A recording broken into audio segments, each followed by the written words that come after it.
ऐसा है, एक गांव में दो भाई रहते थे।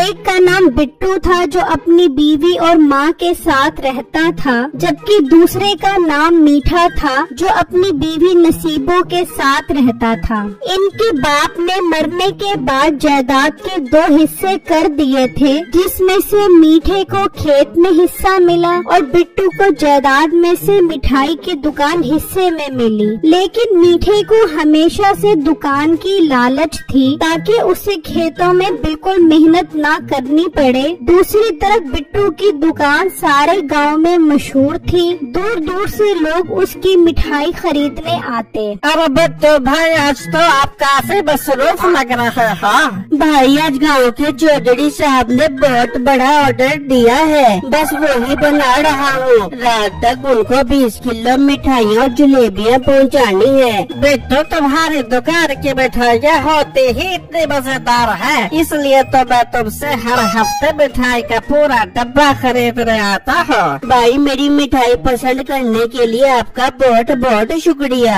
अच्छा बिट्टू, मैं कल आता हूँ मिठाइयाँ खरीदने। आज तो तुम बहुत मसरूफ हो, तुम आराम से काम करो। ये कहकर वो ग्राहक वहाँ से चला जाता है। गांव के चौधरी के यहाँ दावत वाली बात जब मीठे को पता लगती है तो उसके जहन में एक आइडिया आता है। वाह मीठे, आज तो बहुत अच्छा तरीका है बिट्टू से दुकान हड़पने का।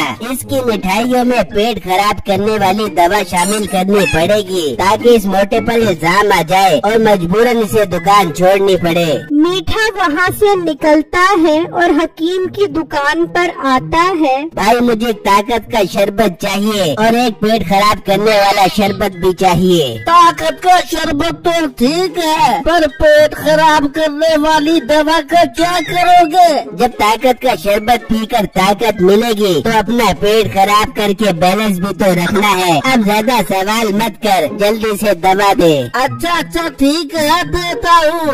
वो दुकानदार जल्दी के चक्कर में 2 बोतल देता है और गलती से नाम गलत बता देता है। ये पेट खराब करने वाला शरबत है और ये दूसरी बोतल ताकत के शरबत की बोतल है। मीठा वो दोनों बोतल ले जाता है और बिट्टू की दुकान को देखता है और मौका देखकर बिट्टू की दुकान में छुप जाता है। बिट्टू अपने काम में मसरूफ होता है। मीठा मौका देखकर पेट खराब करने वाली दवाई की जगह ताकत का शरबत मिठाई में डाल देता है और वहाँ से चला जाता है। अब आएगा मजा जब सारे गांव वालों के पेट खराब हो जाएंगे और सारा इल्जाम इस मोटे पर आ जाएगा, फिर इससे दुकान छीन लूंगा। जब शाम होती है तो चौधरी के यहाँ गांव के लोग दावत पर आते हैं और खूब मिठाई खाते हैं। फिर जब अगला दिन होता है तो गांव के लोग बिट्टू की दुकान पर जमा हो जाते हैं। यहाँ तक कि गांव का चौधरी भी आ जाता है। बिट्टू, कल तुमने अपनी मिठाई में ऐसा क्या डाला था जिससे मेरे जिस्म में इतनी ताकत आ गई और मेरे जोड़ों का दर्द भी काफी ठीक हो गया?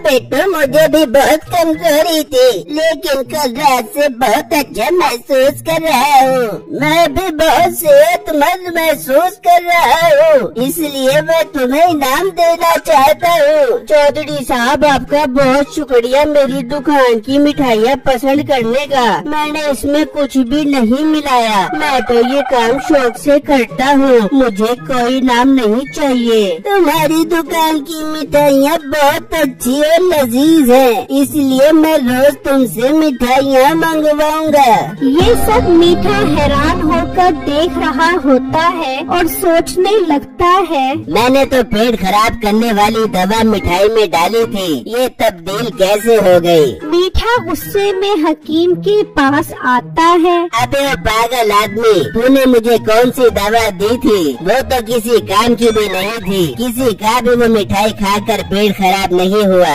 हकीम दिल ही दिल में सोचता है, अच्छा, तो ये सारे गांव वालों को नुकसान पहुंचाना चाहता है ताकि इसका इल्जाम बिट्टू मिठाई वाले पर लगे। मुझे इसे रोकना होगा। तो हकीम, क्या सोच रहा है तू? भाई, मुझे माफ कर दो, मुझसे गलती हो गई। मैंने आपको गलती से उस शरबत का नाम गलत बता दिया, लेकिन आइंदा ऐसा नहीं होगा।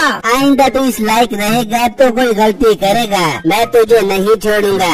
ये कहकर मीठा वहाँ से चला जाता है। जब कुछ दिन गुजरते हैं तो बिट्टू मीठे के पास आता है। मीठे भाई, मुझे दुकान का सामान लेने के लिए शहर जाना है, क्या आप मेरी दुकान 2 दिन के लिए संभाल सकते हो? मैं तेरी दुकान क्यों संभालूं? मुझे कौन से तेरी दुकान संभालने के पैसे मिलेंगे? मीठे भाई, 1 दिन की ही तो बात है, मैं आपको इसके पैसे भी देने को तैयार हूँ। मीठा सोचने लगता है, ये अच्छा मौका हाथ आया है, इससे अच्छा मौका मोटे से दुकान लेने का फिर नहीं मिलेगा। क्या हुआ मीठे भाई, कोई मसला है? बेटे मेरे भाई, कोई मसला नहीं है, तुम जितनी मर्जी दिल लगा कर आओ, मैं दुकान की देखभाल कर लूँगा और देखना तुमसे भी अच्छी मिठाइयाँ बना बना कर लोगों को खिलाऊंगा। मीठे भाई, आपका बहुत शुक्रिया, मैं अब चलता हूँ, जल्दी वापस आ जाऊँगा। फिर अगले दिन बिट्टू शहर के लिए निकल जाता है और मीठा नसीबों से कहता है,